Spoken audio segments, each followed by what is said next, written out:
देखिए, हमने संक्षेप में एक चार्ट बनाने का प्रयास किया है जिससे कि एक बार फिर से हम सिंधु घाटी सभ्यता के बारे में एक मोटी मोटी जानकारी फिर से कर लें।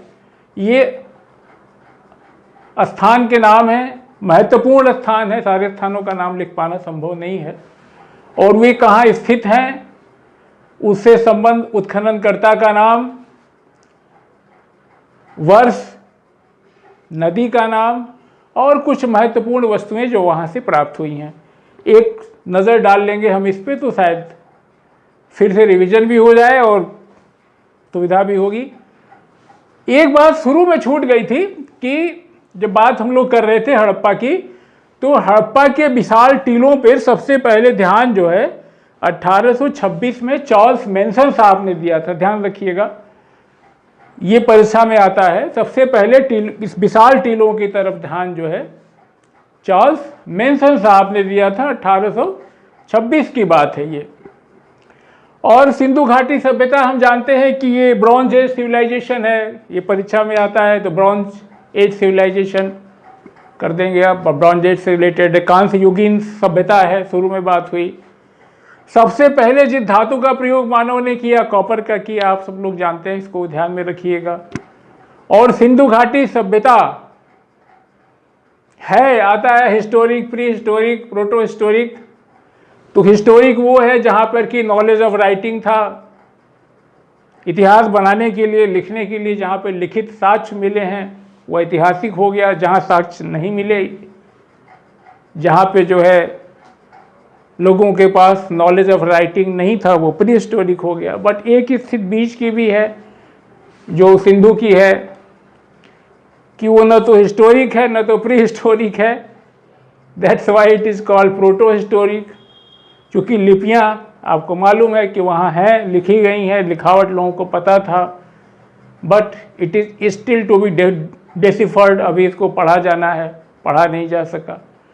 तो ये ब्रॉन्ज एज सिविलाइजेशन है, प्रोटो हिस्टोरिक है। ध्यान रखिएगा, सबसे पहले अगर कभी आ जाए कि मनुष्य ने किस धातु का प्रयोग किया तो गलती से ब्रॉन्ज न हो जाए, कॉपर है। और ये सभ्यता जो है, एक बात ये भी ध्यान रखने की है कि ये अपने कंटेम्पोररी मिस्र, क्या कहते हैं कि मिस्र की सभ्यता और मेसोपोटामिया की सभ्यता इसकी समकालीन है। मिस्र की सभ्यता आप जानते हैं नाइल नदी के किनारे, नील वहाँ से जुड़ी हुई है। मेसोपोटामिया का संबंध आता है आज के इराक से है, ध्यान रखिएगा। दजला फरात नदी है वहाँ है। जैसे मिस्र में नील है, ऐसे ही दजला फरात नदी है। मेसोपोटामिया इराक से संबंधित है। मिस्र आज का इजिप्ट। छोटी बातें हैं, महत्वपूर्ण है, दिमाग में रहना चाहिए। और एक बात और, सूती वस्त्र सबसे पहले कहाँ? सबसे पहले सूती वस्त्र भारत में ही बना, ध्यान रखिएगा। ये अब कहेंगे मिस्र में, तो मिस्र में इसके साक्ष्य उससे करीब 500 साल बाद, करीब 250 BC से मिलना शुरू होते हैं।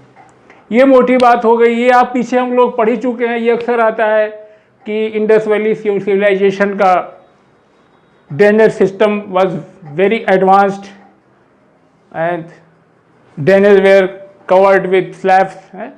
वहाँ का जो अपवाह तंत्र जो कहते हैं उसको ड्रेनेज सिस्टम, अपवाह तंत्र, पानी निकलने का जो व्यवस्था थी बड़ी शानदार थी, और नालियाँ जो है स्लैब से, पत्थर से कवर रहती थी। ये बात सही है। आता है कि trade and commerce was advance, तो ये भी बात सही है। एजरसन रीजन में कहीं आता है तो ये भी बात सही है। तीसरी बात ये कि हड़प्पन जो है, या ये कहिए कि सिंधु घाटी सभ्यता में इंटरनल ट्रेड और एक्सटर्नल ट्रेड दोनों का साक्ष्य मिलते हैं, तो ये भी बात बिल्कुल सही है। लेकिन अगर कहीं आता है आयरन पाया जाता है तो ध्यान रखिएगा, आयरन बाद में वैदिक एज में 1000 साल BC के बाद से आयरन का यूज प्रचुर मात्रा में होना शुरू होता है। तो ये भी ध्यान देने की बात है कि अर्बन सिविलाइजेशन थी। इसके बाद जो वैदिक युग आता है वो ग्रामीण सभ्यता थी। इस अर्बन और रूरल को क्लासिफिकेशन का एक आधार वो पॉटरीज हैं। आपको मालूम है कि यहाँ पे सिंधु घाटी सभ्यता में चटक चमकीले लाल रंग के मिट्टी के बर्तन मिलते हैं, उस पर ब्लैक रंग से उसको सजाया गया है? और वैदिक काल में आप जानते हैं कि वहाँ पे धूसर, क्या कहते हैं उसको, grey painted potteries, PWG, painted grey ware, धूसर चित्रित मृदभांड हिंदी में कहते हैं, तो ये मिलते हैं। और ये भी छोटी छोटी बातें जो कभी कभी बड़ी हो जाती हैं। आर्कियोलॉजिकल एक्सकेवेशन से हड़प्पा सभ्यता का पता चलता है, इसके इतिहास को जानने का स्रोत है। और सिंधु घाटी सभ्यता को समझने के लिए बहुत महत्वपूर्ण हमारी सील्स हैं, मुहरें हैं, जो करीब 3000 की संख्या में मिली हैं, महत्वपूर्ण है ये। और यहाँ पे हड़प्पा सभ्यता में जो है आप चांदी का भी एविडेंस मिलता है। हड़प्पा मोहनजोदड़ो के लोग चांदी के ज्वेलरी के बारे में उनको जानकारी हुआ करती थी। और एक बात और मोटी सी, इसको शुरू करने के पहले कि फिगर आप जैसे एलिफेंट हैं, रेनोसॉर्स हैं, टाइगर है, सीप है, डियर है, ये सारी चीज़ें they are depicted seal and terracotta of Harappan culture, but वहाँ पे cow is not depicted on the seal, cow is not depicted on the seal.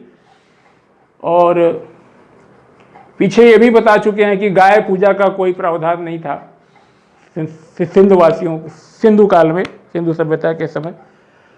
ये बात हो गई कुछ महत्वपूर्ण बात में। और हाँ, घोड़े की बात है, घोड़ा था उस समय, बट घोड़ा भी मुहरों के ऊपर, सील के ऊपर नहीं मिलता है। ये भी एक छोटी सी ध्यान देने की बात है। और वो जो कुबड़ वाला बैल, हम्ड कुबड़ निकला हुआ बुल, वो मोहनजोदड़ो से मिला। ये एग्ज़ाम के दृष्टि से बता रहा हूँ, तो एग्ज़ाम के पेपर में मैंने देखा कि बार बार आता है। मांडी एक जगह है, पूछा है, वो उत्तर प्रदेश के मुजफ्फरपुर में है। सिनौली एक जगह है, वो बागपत उत्तर प्रदेश में, वहाँ पे 125 से ज़्यादा कब्रगाह मिली हैं जो सिंधु घाटी से रिलेटेड हैं। एक बात और ध्यान रखने की है कि टाइगर तो है, लायन नहीं है, बिल्कुल ध्यान रखिएगा। दो चीज़, cow not depicted on the seal, एक महत्वपूर्ण बात। महत्वपूर्ण तो सारी है, लेकिन ये जो कुछ बातें ऐसी होती हैं जो महत्वपूर्ण में भी महत्वपूर्ण हो जाती हैं। और घोड़ों की यही बात हो गई। और तीसरी बात ये बताया, हाँ, लायन नहीं है, ध्यान रखिएगा, शेर नहीं है, बाघ है। शेर बाघ में आपको सावधानी बरतनी पड़ेगी। अब आप जानते हैं इस चीज़ को कि लायन नहीं था, टाइगर था। ये संक्षेप में मोटी मोटी बातें हो गई। अब हम ये शुरू करते हैं, देखते हैं हड़प्पा। सबसे पहले साइट हमारी हड़प्पा है। बात हो चुकी हड़प्पा पहले मंडगोमरी में था, उसका अब साहिवाल जिला हो गया है। ये पंजाब में है, ये पंजाब पाकिस्तान साइड वाला पंजाब है, भारत का पंजाब नहीं है। दयाराम साहनी का नाम 1921 में आप जानते हैं, क्या कहते हैं कि हाँ, दयाराम साहनी जी। और एम व्हीलर और वत्स साहब का भी नाम इससे जुड़ा हुआ है। और हड़प्पा हम सब जानते हैं, रावी नदी के तट पे स्थित है, आप पहले इसको पढ़ चुके हैं। और यहाँ से क्या क्या मुख्य वस्तुएं मिली हैं? अन्नागार मिला है, पीछे हमने देखा था, अन्नागार मिला है, कांसा की गाड़ी मिली है, कांसे का मिरर मिला है, दर्पण मिला है। इसी तरीके से एक पारदर्शी वस्त्र पहने हुए एक मूर्ति मिली है, कहीं कहीं देख रहा हूँ लिखा हुआ है कि वस्त्र धारण किए हुए एक मूर्ति। शंख का बैल मिला है, एक मछुआरे का चित्र मिला है। ये सब हड़प्पा से मिले हैं। और सेमेंट्री R37 आप जानते हैं, बहुत आता है ये मैच करने को, देखे कई दफ़ा आया। ये कब्रिस्तान R37 ये भी हड़प्पा से है, ठीक है। और एक गरुड़ चित्रित मुद्रा, ये इतनी चीज़ें हड़प्पा से हैं। हड़प्पा का अन्नागार आप जानते हैं, कांस्य गाड़ी है, सांप का बैल है, कांसे का दर्पण है, पारदर्शी वस्त्र पहने हुए एक आइडल, एक मूर्ति है, मछुआरे का चित्र है, R37 कब्रगाह है, और गरुड़ चित्रित एक मुद्रा है। ये कुछ महत्वपूर्ण बातें हो गई। दूसरा मोहनजोदड़ो है। मोहनजोदड़ो आपको मालूम है कि सिंध के लड़काना में स्थित है, सिंध पाकिस्तान में है। राखलदास बनर्जी उत्खनन करता, पता है आपको। बाद में एम व्हीलर साहब भी जुड़े इससे। 1922 में मोहनजोदड़ो किस नदी के किनारे है? सिंधु नदी के किनारे, आप जानते हैं। यहाँ से जो उत्खनन में जो बहुत महत्वपूर्ण वस्तुएं प्राप्त हुई हैं, उसमें आप विशाल अन्नागार जानते हैं, ग्रेनरी जो है ये विशाल अन्नागार मिला है मोहनजोदड़ो से। ये सबसे बड़ा स्ट्रक्चर है। और आप ग्रेट बाथ जानते हैं, जिसको मार्शल साहब ने कहा वंडर, ये ग्रेट बाथ है। जो किसी लगता है किसी रिचुअल पर्पज से था। पुरोहितों के आवास, सभा भवन, ये मोहनजोदड़ो से मिले हैं, ये भी एक ध्यान देने की बात है। पुरोहितों का आवास और सभा भवन मोहनजोदड़ो से मिला है। अधिकांश भवनों में कुएं और बाथरूम, वेल्स, बाथरूम हुआ करते थे, स्नानागार हुआ करते थे। और आपको मालूम है कांसे से निर्मित एक महिला की नग्न मूर्ति मिली है, जिसमें कुछ नहीं है, खाली एक गले में उनके एक आभूषण है। तो ये हो गई बात। दाढ़ी वाले पुजारी की मूर्ति आप जानते हैं मोहनजोदड़ो से मिली है। मार्सगी पशुओं वाली मुद्रा, और मोहनजोदड़ो से राजपथ भी मिलता है। बड़ी चौड़ी सड़कें मिलती हैं, 9.15 मीटर, यानी आज जब कॉलोनी में कहते हैं ना कि 30 फीट की रोड है, 30 फीट की रोड एक ठीक ठाक शानदार रोड होती है, तो ये 30 फीट की रोड इसे राजपथ कहते थे। कभी आता है कि राजपथ कहाँ है तो मोहनजोदड़ो, ध्यान रखिएगा। और हाँ, ये बात हो गई आपकी। कॉटन वस्त्र, कॉटन कपड़ा, सूती वस्त्र का साक्ष्य भी मोहनजोदड़ो से मिला है। क्लियर?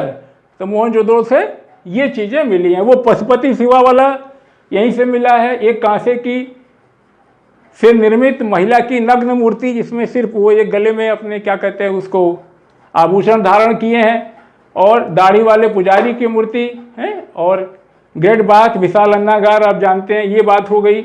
तीसरा है चन्हू-दड़ो। क्या है? चन्हू-दड़ो। चन्हू-दड़ो सिंध में है, पाकिस्तान का प्रोविंस है, आपको पता है। अर्नेस्ट मैके साहब जुड़े हुए हैं।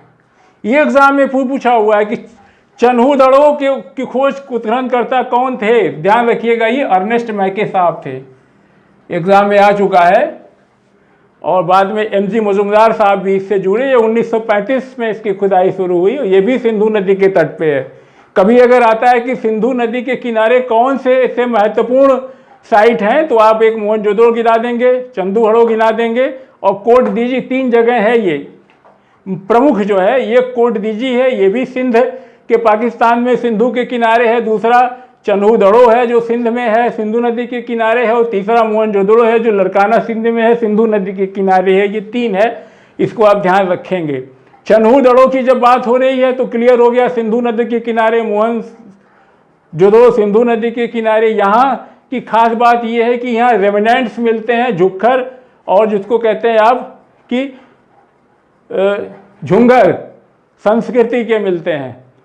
और यहाँ पे ध्यान रखिएगा, चंदूहड़ो को जो है इंडस्ट्रियल हब कहा जाता है। वहाँ पे सेल्स, बैंगल्स और बीट बनाने की फैक्ट्री हुआ करती थी। तो ध्यान रखिएगा, ये आपका चन्हू-दड़ो जो है, ये यहाँ पे झुक्कर और झंगर संस्कृति के भी रेमिनेंट्स मिलते हैं। और ये जो है इंडस्ट्रियल हब हुआ करता था। यहाँ मनका बनाने का, सेल बनाने का, बैंगल का कारखाना है। ठीक है? और यहाँ पे एक बिल्ली का पीछा करते हुए कुत्ता, ये चित्र, कांसा गाड़ी, वक्राकार ईंट, 3 घड़ियाल और 2 मछली, 3 घड़ियाल बना हुआ है और 2 मछली, ऐसी एक सील मिली है, मुद्रा मिली है। और ये भी ध्यान रखिएगा कि सौंदर्य प्रसाधन के जो सामान है, जैसे कंघा, काजल, पाउडर इत्यादि, ये चन्हू-दड़ो से मिला है। चन्हू-दड़ो सौंदर्य प्रसाधन के साधन, कंघा, काजल, पाउडर आदि वहीं से मिले। इंडस्ट्रियल हब था ये। ठीक? और यहाँ पे बीट्स के, सेल्स के, बंगल के कारखाने थे, बनाने के लिए फैक्ट्रियाँ थी। चौथा लोथल हमारा है। लोथल कहाँ है? लोथल को एक तरीके से माइक्रो हड़प्पा या माइक्रो मोहनजोदड़ो भी कहते हैं। लोथल हमारा भोगवा नदी के किनारे, अहमदाबाद, गुजरात में। लोथल के उत्खननकर्ता कौन थे? SR राव साहब थे। ये भी एग्जाम में आया है। लोथल के उत्खननकर्ता कौन थे? SR राव साहब थे। कहाँ स्थित है? अहमदाबाद, गुजरात में है। ये 1955 में पहली बार उत्खनन हुआ, 1962 में फिर हुआ। ये भोगवा नदी के किनारे है, याद रखिएगा। लोथल डॉकयार्ड, गोदीवाड़ा के लिए जाना जाता है। लोथल में अग्निवेदिकाएं भी मिली हैं, गोलाकार और वर्गाकार अग्निवेदिकाएं मिली हैं। और लोथल में आपको मालूम है कि एक हाथी दांत की स्केल भी मिला है, पहले चर्चा हो चुकी है। और दिशा मापक यंत्र मिला है। पर्शियन सील मिली है, वहां से है पर्शियन सील मिली है, जिससे लगता है कि पर्शिया से व्यापार हुआ करता था। और घोड़े का एक टेराकोटा मिला है। और ये पहले चर्चा हो चुकी है कि 3 युग्मी समाधियां मिली हैं, जो 2 जगह मिली थी ना युग्मित समाधियां, जहां की 2 लोगों को एक साथ दफनाया गया था, वो 3 समाधियां कहाँ मिली हैं? लोथल में मिली हैं।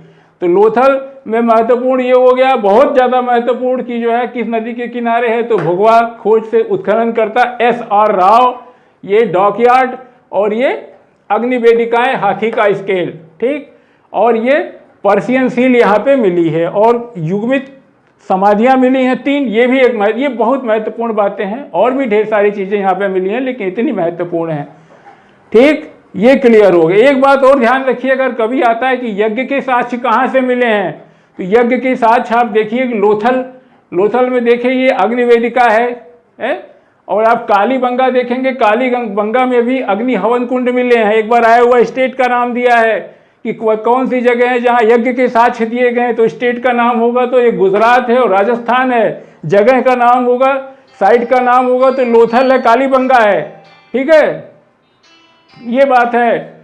और छठा हमारा राखीगढ़। राखीगढ़ कहाँ है? राखीगढ़ हिसार में है, हिसार हरियाणा प्रांत में है। राखीगढ़ से सूरजभान साहब का नाम जुड़ा है, और इसका उत्खनन 1969 में हुआ। राखीगढ़ कहाँ है? राखीगढ़ जो है घग्गर नदी के किनारे है, ठीक, क्लियर। और राखीगढ़ में क्या मिला है? राखीगढ़ का नाम सूरजभान साहब से जुड़ा है। यहाँ पे ताम्र उपकरण मिला है, हड़प्पा लिपियुक्त मुद्रा मिली है। और यहाँ राखीगढ़ के लिए सबसे महत्वपूर्ण बात है कि राखीगढ़ ये जो है इंडस वैली सिविलाइजेशन का विद इन इंडियन टेरिटरी में ये सबसे बड़ा जो है लार्जेस्ट साइट है ये Rakhigarh. Rakhigarh is largest site in India. Sindhu घाटी सभ्यता से जुड़ी हुई सबसे बड़ी साइट है, सबसे बड़ा नगर है ये राखीगढ़। दूसरा हमारा ये देखेंगे सेकेंड लार्जेस्ट ये धौलावीरा है, जोरानाव कच्छ गुजरात में है। तो राखीगढ़ की बात हो गई। राखीगढ़ हिसार हरियाणा में, सूरजभान राखीगढ़ घग्गर नदी के किनारे है। ताम्र उपकरण मिले हैं, हड़प्पा लिपियुक्त मुद्रा मिली है। सबसे बड़ी बात लेकिन यही है कि ये लार्जेस्ट साइट है। कालीबंगा, कालीबंगा का मतलब काली चूड़ियाँ, ठीक है। यहाँ पे तांबे की काली चूड़ियाँ मिली हैं। पंजाबी भाषा में बंग मतलब ये क्या होता है? बंगा चूड़ी को कहते हैं। तो कालीबंगा तांबे की काली चूड़ियाँ मिली हैं, दैट्स वाई इसे कालीबंगा कहते हैं। कालीबंगा बताए हनुमानगढ़ राजस्थान में, स्टेट का नाम राजस्थान, जिले का नाम हनुमानगढ़ और स्थान कालीबंगा, इससे नाम जुड़ा हुआ है। अमलानंद घोष साहब सबसे पहले, बाद में ब्रजवासी लाल और बीके थापर साहब 1953 और 1960, पहले 1953 में खुदाई हुई, बाद में 1960 में फिर हुई। कालीबंगा घग्गर नदी के किनारे है। और ये बहुत महत्वपूर्ण है, यहाँ से जुते हुए खेत के साक्ष्य मिले, ये बहुत आता है, जुते हुए खेत के साक्ष्य मिले। आप जब देखें जुते हुए खेत के साक्ष्य मिले हैं, जुते हुए खेत के साक्ष्य मिले, तो ध्यान रखिएगा ये कि जुते हुए खेत के साक्ष्य वही राजस्थान हनुमानगढ़ कालीबंगा से मिले हैं। काली चूड़ी वाले से ही जुते हुए खेत के साक्ष्य मिले। अग्नि हवन कुंड पहले ही बता दिया, अग्नि हवन कुंड मिला, अलंकृत ईंट मिली है। कालीबंगा तांबे की चूड़ियाँ मिली हैं। और अगर आता है कि मेसोपोटामिया की सील भी यहाँ मिली है, मेसोपोटामिया की सील भी जो है कालीबंगा से मिली है। और कभी ये आता है कि कौन सी ऐसी जगह है जहाँ से भूकंप के साक्ष्य मिले हैं, तो भी आप लिखिएगा भूकंप के साक्ष्य कालीबंगा से मिले हैं। इसका आप स्क्रीनशॉट लेके पढ़ सकते हैं इसको, ठीक है। तो ये हो गई बात। और कोट दीजिए, हम देखते हैं कोट दीजिए बताया ये सिंध पाकिस्तान में है। धुरिये और फजल अहमद इसके उत्खनन करता है 1955 में पहली बार, दोबारा 57 में फिर खुदाई हुई। कोट दीजिए भी सिंधु के किनारे, पहले बताया मोहनजोदड़ो, चन्हूदड़ो, और आपका ये कोट दीजिए ये सिंधु नदी के किनारे हैं। यहाँ पे जो है चित्रित मृदभांड मिले हैं, मातृ देवी की मूर्ति, कांसे की अंगूठी और पत्थर के वताग्र आदि मिले हैं। रोपड़ एक महत्वपूर्ण स्थल है सिंधु घाटी सभ्यता का। रोपड़ रूपनगर, र से याद रखिए, रोपड़ रूपनगर पंजाब में है। रोपड़ उत्खनन करता में यज्ञदत्त शर्मा का नाम है, ये आया एग्जाम में, ये भी आया हुआ 1955 में पहली बार उत्खनन हुआ। और रोपड़ कहाँ है, रोपड़ का संबंध है किस नदी के किनारे, तो सतलज याद रखिएगा। और वहाँ से तांबे की खुलाड़ी में मिली है, और एक स्टेलाइट सलखड़ी की मुहर मिली है। और एक महत्वपूर्ण बात है कि मानव के साथ कुत्ता दफनाने का जो साक्ष्य है वो रोपड़ में मिला है। सिंधुवासी अपने जानवरों के प्रति कितनी श्रद्धा रखते थे कि अपने कब्र में अपने साथ जो है उनके न रहने के बाद उनके परिवारजनों ने उस कुत्ते के साथ मालिक को दफनाया है। तो ये साक्ष्य रोपड़ में मिले हैं। ठीक, रोपड़ हो गई। रंगपुर की बात अगर हम देखें तो रंगपुर कहाँ है, तो रंगपुर जो है ये कठियावाड़ का, ये सौराष्ट्र गुजरात में है। रंगपुर कहाँ है, रंगपुर गुजरात में है। रंगपुर का संबंध एस.आर. राव और एम.एस. वत्स साहब से है। एस.आर. राव और एम.एस. वत्स 1954 में पहली बार खुदाई हुई। नदी कौन है, नदी की बात आएगी तो मादर भादर, कहीं मादर लिखा है कहीं भादर लिखा है, ये रिवर। और जब हम लोग कृषि पढ़ रहे थे तो पढ़ चुके हैं कि रंगपुर में ज्वार बाजरा, और रंगपुर में 3 संस्कृतियों के जो है मिले हुए हैं, अवशेष मिले हैं। और यहाँ पे कच्ची ईंट का दुर्ग मिलता है। आप बताते हैं आपको, पक्की ईंट जो है मोहनजोदड़ो में सबसे अधिक पक्की ईंट जो है, क्या कहते हैं उसको, क्या ब्रिक्स है, वो सबसे ज़्यादा साक्ष्य उसका कहाँ मिलता है, वो मोहनजोदड़ो और हड़प्पा में मिलता है। और लेकिन यहाँ रंगपुर में बात हो रही कि यहाँ कच्ची ईंटों के दुर्ग मिले हैं, धान की भूसी मिली है। तो ये बात हो गई। बनावली एक महत्वपूर्ण साइट है, ये फतेहाबाद हरियाणा में है। बनावली आर.एस. बिष्ट साहब जुड़े हुए हैं। बनावली के उत्खननकर्ता थे आर.एस. बिष्ट। बनावली बिष्ट याद रखिए, बनावली बिष्ट कुछ याद रखने के लिए चाहिए ना। 1973, ये प्राचीन सरस्वती नदी के किनारे है। अब बनावली की बात ये बार बार आता है। ये मिट्टी का बना हुआ खिलौना हल, मिट्टी का बना हुआ खिलौना हल कहाँ पाया गया है, बनावली। ठीक है, terracotta replica plough, terracotta replica plough यानी ये मिट्टी का बना खिलौना हल, और सड़कों पर बैलगाड़ी के पहिए, और ये आपका जौ आदि के साक्ष्य जो है, कुछ अनाज के साक्ष्य ये बनावली से मिलते हैं। महत्वपूर्ण यही है, मिट्टी का खिलौना हल, ये कई बार आया है, ध्यान रखिएगा। ये फतेहाबाद हरियाणा में है। नदी का नाम याद रखिएगा, वो सरस्वती नदी है। ये आलमगीरपुर चर्चा करते समय पहले पढ़ चुके हैं, मेरठ उत्तर प्रदेश। आलमगीरपुर से यज्ञदत्त शर्मा का नाम जुड़ा हुआ है, यानी मेरठ शर्मा जी, यज्ञदत्त शर्मा 1958। आलमगीरपुर आप जान चुके हैं, हिंडन के किनारे है, हिंडन यमुना की ट्रिब्यूटरी है, यहाँ से पोटरी जो, और क्या एविडेंस आप कपड़ा मिला, रंगीन पोटरी चित्रकारी, रंगीन चित्रकारी वाली पोटरी मिला, मिट्टी के बर्तन जिसपे कलर पेंटिंग है, और चित्र मतलब कलर्ड क्या कहते हैं उसका पेंटिंग की गई है, और एविडेंस ऑफ क्लॉथ कपड़े के साक्ष्य भी मिले हैं। मांडा पहले हम लोग पढ़ चुके हैं, जम्मू में है, जम्मू कश्मीर के अखनूर में है। जगपत जोशी जी, मांडा जगपत जोशी, मांडा जगपत जोशी है 1982। चिनाब नदी के किनारे आप देख ही चुके हैं, यहाँ से ब्लेड हड्डी निर्मित वाराग और कुछ मोहरों के साक्ष्य मिले हैं।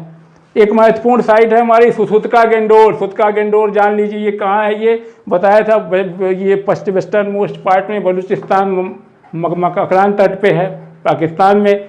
और सुतका गेंडोर से एस्टाइन साहब और चार्ल्स डेल साहब जुड़े हुए हैं। उत्खननकर्ता का नाम अगर आता है तो सुतका गेंडोर में आप ध्यान रखिएगा इसको कि ये एस्टाइन और चार्ल्स डेल्स हैं। 1927 में पहली बार, फिर 1962 में है। ये दास के नदी के किनारे, वहाँ चर्चा होते समय नदी का नाम छूट गया था, तो ध्यान रखिएगा।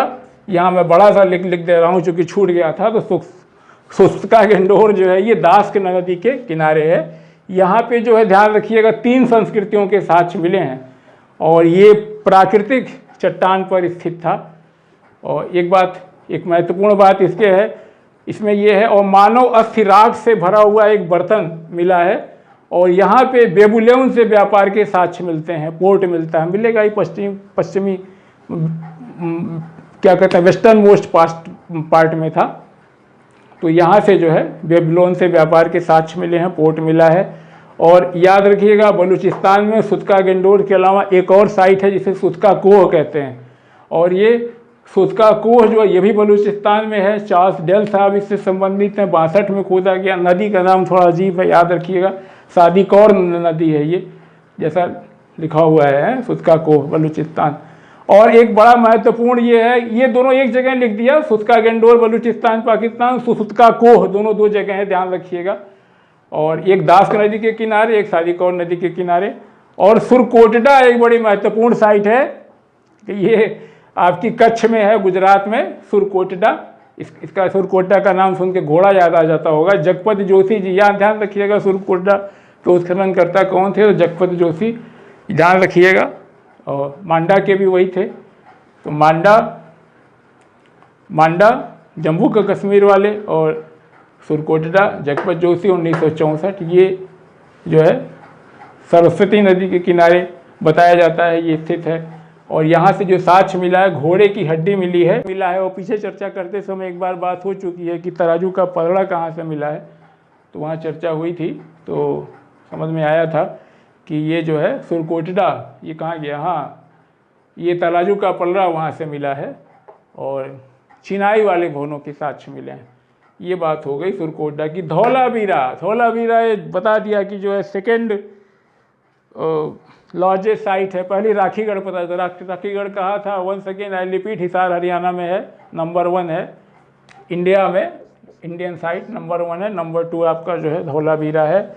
और ये धौलावीरा रन ऑफ कच्छ गुजरात में है। धौलावीरा की खोज आर.एस. बिष्ट साहब ने की थी, ध्यान रखिएगा। धौलावीरा, आर.एस. बिष्ट, ये भी एग्जाम में आया है। धौलावीरा रन ऑफ कच्छ आप जानते हैं, आर.एस. बिष्ट साहब इसके उत्खनन करता है। आर.एस. बिष्ट साहब और उनके कलीग साथी 1990-91 में इसकी खोज हुई थी। ध्यान, थोड़ा बाद में 90-91 में इसका पता चला था।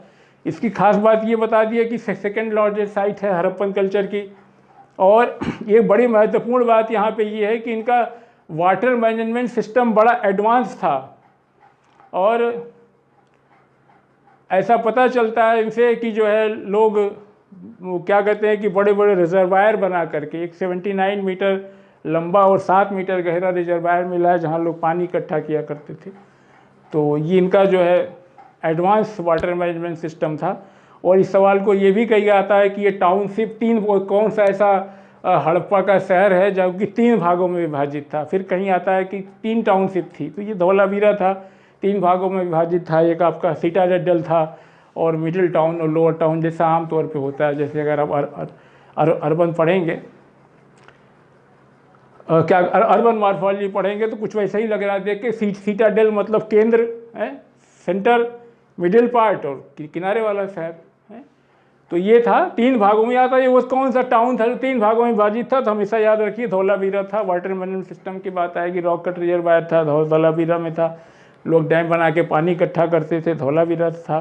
3 भागों में था, एक सिटाडेल था, दूसरा आपका क्या कहते हैं कि लोअर टाउन था, मिडिल टाउन था।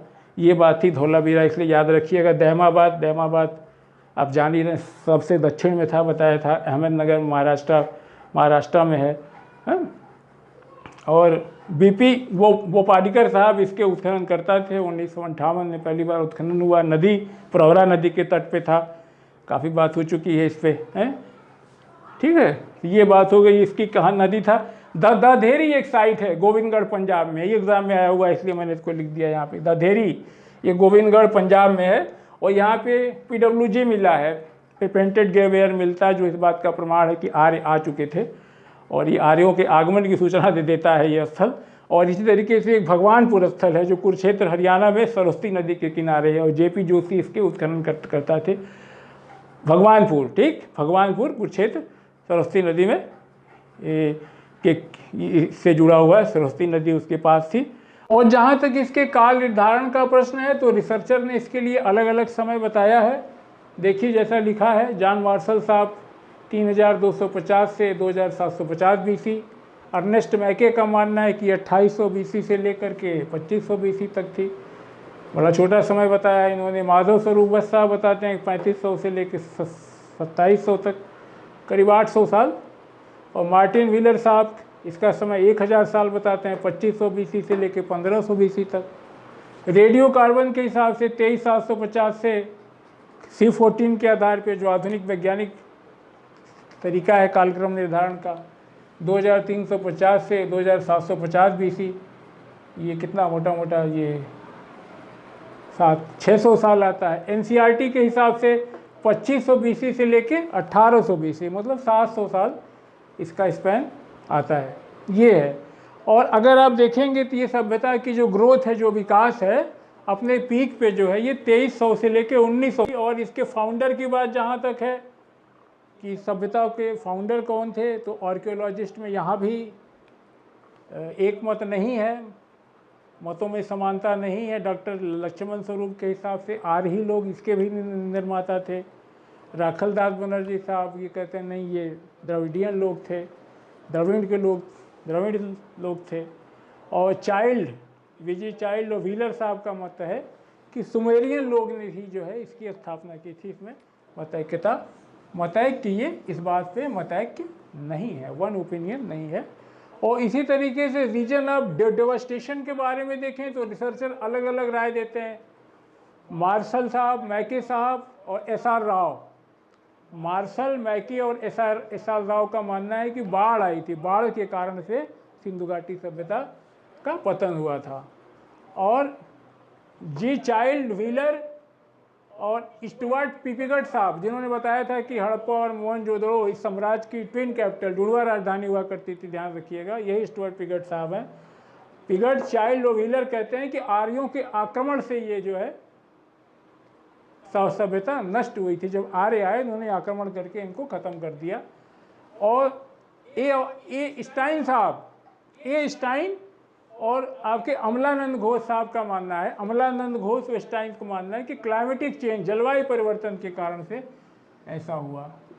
और एमआर सानी, लैम्ब्रिक और डेल साहब का मानना है, जीएफ डेल्स का, कि जियोलॉजिकल चेंजेस के कारण से ये सभ्यता समाप्त हुई, इसका डिवास्टेशन हुआ। और केनेडी मानते हैं कि एपिडेमिक के कारण से हुआ।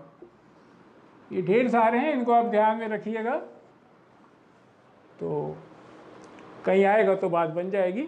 और एक बात और कि आईआईटी खड़गपुर के एक ग्रुप ने जो है, एक रिसर्च ग्रुप था, उसने भी इस बात पे रिसर्च किया और पाया कि करीब 900 साल तक जो है निग्लेजिबल रेनफॉल या बहुत थोड़ा सा रेनफॉल, कम वर्षा या न वर्षा, या जिसे क्या कहते हैं सूखा, ड्राउट, इस कारण से सिंधु घाटी सभ्यता का पतन हुआ था। तो अगर उस आईआईटी खड़गपुर वाले की रिपोर्ट को देखा जाए तो वर्षा न होना, सूखे के कारण से, यानी वर्षा या तो बहुत कम हो रही थी या नहीं हो रही थी। और उन्होंने स्पेन में रिसर्च करके बताया कि 900 साल तक आईआईटी खड़गपुर के रिसर्च टीम का मानना था कि 900 साल तक सूखा के कारण से। तो ये अगर देखें तो ये क्लाइमेटिक चेंज से मिलता जुलता है, अमलानंद घोष और स्टाइन साहब ने जो कहा था। तो ये बात हो गई। इस तरीके से 3 हड़प्पन साइट हैं, आप देखेंगे क्या है, एक बालू है, बालू, दूसरा पडरी और तीसरा हुलास। ये हड़प्पन साइट हैं। ये एग्जाम में आया हुआ है कि वो हड़प्पन साइट हैं, ये किससे जो है, किस स्टेट में है। तो बालू आपका जो है कहाँ है, हरियाणा में है। और पडरी कहाँ है, गुजरात में है। और हुलास कहाँ है, उत्तर प्रदेश में है। ठीक है। और एक प्रश्न और कि ऐसी कौन सी पहली सी सिविलाइजेशन है, पहली सभ्यता है जिसमें आर्ट ऑफ राइटिंग यानी लिखने की कला प्रॉपर मैनर में मिलती है।